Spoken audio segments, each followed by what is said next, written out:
Hello and welcome to Candy Coated Crossfire, where we discuss the darker side of children's movies.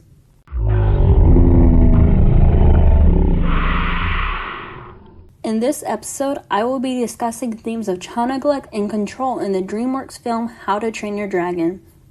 To begin with, I will give a quick summary for anyone who has never watched it.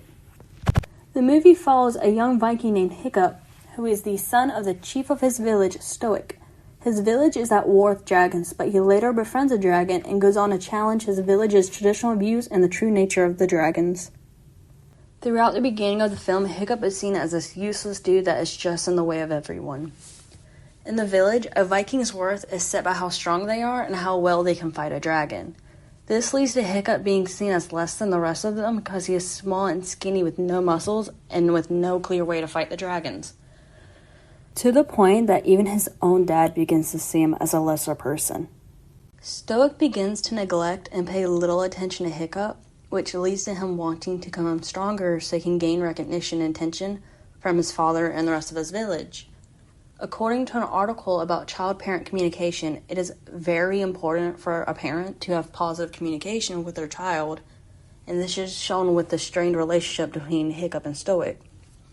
Hiccup does some dangerous things due to this relationship he has with his dad, which ends up being the main point of the film. But I cannot remember exactly when in the movie, but in a moment of control, Stoic tells Hiccup he will kill a dragon. But this is already past the point where Hiccup has befriended a dragon, Toothless, and no longer wishes to harm them. When the chance comes for Hiccup to kill a dragon, he refuses, which leads to Stoic, who is very frustrated and disappointed with Hiccup at the moment, disowns him, and he just leaves. He just walks away from him. Stoic later tries to redeem himself, but that was only really after Hiccup became useful when he saved their village from a dragon that tried to kill them all and almost died for it.